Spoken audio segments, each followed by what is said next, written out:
మరో 50 రోజుల్లో spirit launching కౌంట్డౌన్కు సమయం ఆసన్నమైందా? మరో 50 నుంచి 60 రోజులలో స్పిరిట్ పట్టాలెక్కనుందా అంటే అవునని సమాచారం వినిపిస్తోంది.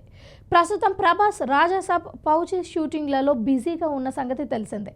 కొన్ని రోజుల్లోనే రాజాసాబ్ షూటింగ్ నుంచి డార్లింగ్ రిలీవ్ అయిపోతారు. అటువైపు పూర్తిగా ఫౌజీ షూటింగ్కే పరిమితం అవుతారు. ఈ సినిమా షూటింగ్ కూడా 65% పూర్తయింది. అయితే ప్రభాస్ పాత్రకు సంబంధించి ఇంకా 35 రోజులు కేటాయిస్తే సరిపోతుంది. నెల రోజుల పాటు ప్రభాస్ గ్యాప్ లేకుండా సెట్స్కి హాజరైతే డార్లింగ్ పార్ట్ పూర్తవుతోంది. మళ్ళీ డబ్బింగ్ పనులు మొదలయ్యే వరకు ప్రభాస్తో పని లేదు.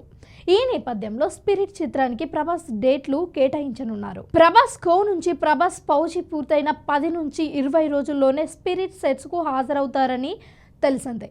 దీంతో దర్శకుడు సందీప్ రెడ్డి వంగ చిత్రీకరణకు సమాయత్తం అవుతున్నట్లుగా తెలుస్తోంది. ఈ సినిమాకు సంబంధించి సందీప్ ప్రీ ప్రొడక్షన్ పనులు పూర్తి చేసుకొని సిద్ధంగా ఉన్నాడు.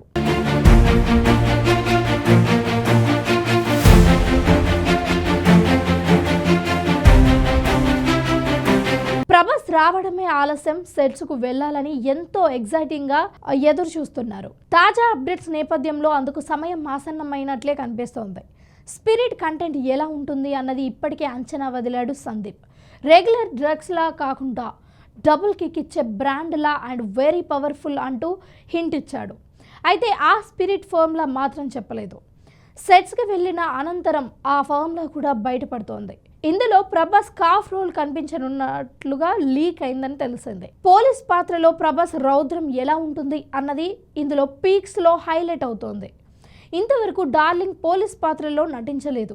దీంతో ఆ పాత్ర అనుభవం ప్రభాస్కి ఒక ఎక్సైట్మెంట్ ఇచ్చింది అని చెప్పొచ్చు. అందులోనూ సందీప్ రెడ్డి వంగ పోలీస్ పాత్ర అంటే ఊహకి అందని విధంగా ఉంటుంది.